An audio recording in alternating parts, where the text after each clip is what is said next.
Asyamul Muharram. Asyamul Muharram maksudnya puasa yang diharamkan. Ada beberapa hari yang diharamkan kita daripada berpuasa. Iaitu awalan Saumu Yaumail Idi. Saumu Yaumail Idi. Iaitu berpuasa pada 2 hari raya. Itu kita ada 2 hari raya. Bila tu? Dalilnya an Abi Hurairah radhiyallahu anhu anna Rasulullah sallallahu alaihi wasallam naha an siyami yaumaini yaumil adha wa yaumil fitri rawahu Muslim. Maksudnya Nabi sallallahu alaihi wasallam melarang daripada berpuasa pada 2 hari. 2 hari itu adalah yaumil adha wa yaumil fitri. Bila yaumil adha ni? Yaumil adha adalah hari raya Korban yang jatuh pada 10 Zulhijjah, dan Yaumul Fitri adalah hari raya puasa pada 1 Syawal. Baik. Thaniyan, Saumu Ayyamit Tashriq. Yang ini berpuasa pada hari-hari Tashriq. Bila hari Tashriq ni? Hari Tashriq ni adalah pada 11, 12 dan 13 Zulhijjah. Itu berdasarkan hadis yang diriwayatkan oleh Imam Muslim, ya. An Ka'b bin Malik radhiyallahu anhu anna Rasulullah sallallahu alaihi wasallam ba'athahu wa awsa bin al-hadathani ayyam at-tashriq. Fanada annahu la yadkhulul jannata illa mu'minun wa ayyamu minan ayyamu aklin wa syurbin. Iaitu Nabi sallallahu alaihi wasallam bersabda, sesungguhnya tidak akan masuk syurga melainkan orang beriman. Dan hari-hari Mina adalah hari-hari untuk makan dan minum. Kenapa sebut wa ayyamu Mina? Kenapa sebut hari Mina? Kerana pada hari Mina, Mina adalah tempat jemaah haji berkumpul untuk melontar jamrah, iaitu pada 11, 12 dan 13 Zulhijjah. Jadi Nabi kata wa ayyamu minan ayyamu aklin masyurbin. Hari-hari Mina 11, 12, 13 Zulhijjah adalah hari untuk makan dan minum. Maka sebab itu tidak boleh berpuasa ataupun haram berpuasa. Baik. Thalithan, Saumu Yaumish Syakki. Saumu Yaumish Syakki, iaitu berpuasa pada hari Syak. Bila hari Syak ni? Hari Syak adalah pada 30 Sya'ban. Itu 29 hari bulan Sya'ban, kita melihat anak bulan. Bila melihat anak bulan, seandainya nampak anak bulan, esoknya kita puasa, maka 1 Ramadan, tidak ada masalah. Tetapi andai kata 29 hari bulan tu melihat anak bulan tak kelihatan, maka kita dikehendaki untuk menyempurnakan Sya'ban tu jadi 30 Sya'ban. Maka 30 Sya'ban tu dinamakan Yaumush Syakki, hari Syak. Berdasarkan hadis an Ammar bin Yasir radhiyallahu anhu an Rasulillah sallallahu alaihi wasallam qala man shoma al-yawma alladhi yushakku fihi an-nasu faqad asa Abul Qasim sallallahu alaihi wasallam. Maksudnya, sesiapa yang berpuasa pada hari yang manusia syak padanya, syak sama ada dah Ramadan ke belum, maka sesungguhnya dia telah mengingkari Abul Qasim, iaitu Nabi Muhammad sallallahu alaihi wasallam. Rawahu Tirmizi. Hadis diriwayatkan oleh Imam Tirmizi.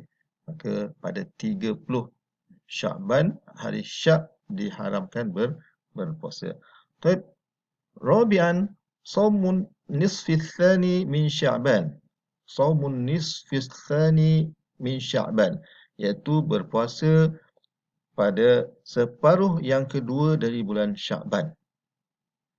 Apa maksud separuh kedua ni? Separuh kedua ni adalah selepas daripada 15 hari bulan, iaitu 16 ke atas. Mana kalau orang main bola tu ada separuh masa pertama, separuh masa kedua. Yang ini adalah separuh yang kedua daripada bulan Sya'ban. Berdasarkan hadis an Abi Hurairah radhiyallahu anhu anna Rasulullah sallallahu alaihi wasallam qala idza intasafa Sya'banu fala tasumu, rawahu Abu Dawud. Maksudnya, apabila telah separuhlah bulan Sya'ban, maka janganlah kamu berpuasa. Senang jadi sini. Idzan tasafa Sya'banu fala tasumu. Bila telah separuhlah Sya'ban, maka janganlah berpuasa. Ya. طيب يهرم إفراد النصف الثاني من شعبان بالصيام تطوعا وفي قول يكره أما إذا وافق عادة للصائم أو وصل صيامه بما قبل النصف الثاني من شعبان فيصح. Maksudnya apa? Diharamkan menunggalkan ifrad ya. Separuh yang kedua di bulan Syaban dengan puasa sunat. Maknanya sebelum nisfu Syaban tu dia tak puasa. Masuk saja nisfu Syaban dia nak puasa sunat. Diharamkan. Wa fi qaulin, ada pendapat mengatakan yukrahu, makruh. Maknanya paling kurang makruh. Ada pendapat kata yuhramu wa yuqalu yukrahu. Tak ada yang kata sunat. Yang penting bukan sunat. Sekurang-kurangnya makruh. Adapun amma idza wafaqa 'adatan lis-shaim. Adapun sekiranya puasa selepas separuh yang kedua, selepas nisfu Syaban itu, dia bertepatan dengan kebiasaan adat orang yang berpuasa itu. Dia menjenis suka puasa. Maknanya dia dah lajak dah. Daripada Rejab pun dia puasa, Sya'ban pun dia puasa, maka tak mengapa. Au wasala siyamahu, ataupun dia sambung puasa dia sebelum nisfu tsani daripada Sya'ban, maka fayasihu, maka sah. Maknanya ni nak bagi tahu bahawa haram puasa selepas nisfu Sya'ban ini untuk orang yang baru nak puasa sunat. Sebelum tu dia tak puasa sunat pun, tapi sekarang baru nak puasa, maka yuhramu, haram hukumnya. Khamisan, shaumul mar'ati tatawu'an bi ghairi idzni zawjiha.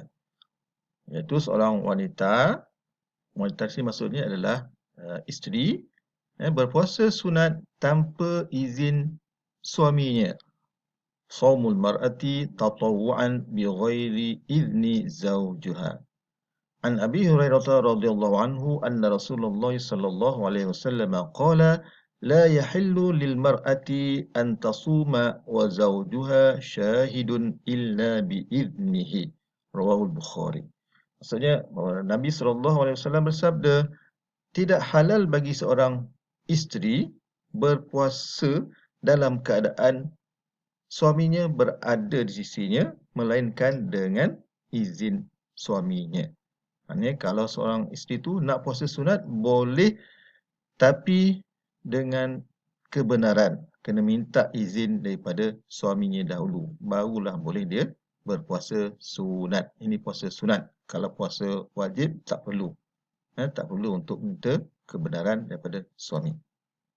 Hikmatu tahrimis siyamil muharram. Hikmatu tahrimis siyamil muharram. Hikmah diharamkan puasa yang diharamkan. Macam mana tu ya? Maksudnya apakah hikmah di sebalik pengharaman berpuasa pada hari-hari yang diharamkan? Syariat Islam ni mewajibkan, mengharamkan sesuatu, ada hikmah di sebaliknya supaya dapat kita memberi alasan kenapa boleh, kenapa tak boleh. Baik, awalan dhabtu zamanis shaumi wa tauhiduhu bainan nasi duna ziyadatin. Itu untuk menetapkan waktu puasa dan juga menyatukannya, samakan waktu puasa itu dalam kalangan manusia duna ziyadatin, tanpa sebarang pertambahan. Nanti ada yang puasa sepatutnya yang wajib tu 30 hari saja Ramadan, ni ada pula yang lain. Jadi maka sebab itu dibuat larangan.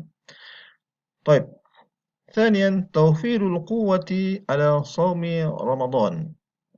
توفير القوة على صوم رمضان. Untuk memberi persiapan kekuatan, menyediakan kekuatan bagi menghadapi puasa Ramadan.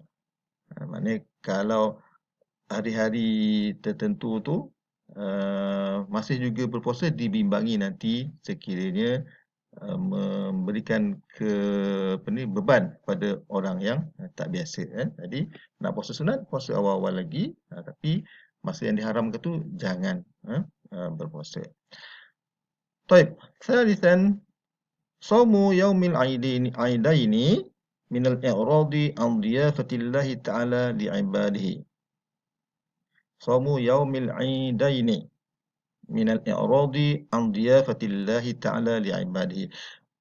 Ketiga, kenapa haram berpuasa pada hari tersebut? Kerana berpuasa pada hari raya, dua hari raya, iaitu raya haji dan juga raya puasa, itu adalah tanda berpaling daripada diafah ni macam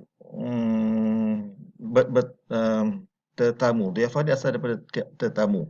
Maknanya hospitality, daripada kemurahan, daripada kelebihan yang Allah berikan kepada hamba-Nya. Mana Allah bagi kita berpuasa untuk makan dan minum. Kenapa kita nak puasa? Jadi itu tanda kita ni macam engkar pula dengan kelebihan, dengan kelapangan yang Allah berikan kepada kita. Maka sebab tu diharamkan daripada berpuasa. Nanti rujuklah balik apa maksud dhiyafah ni.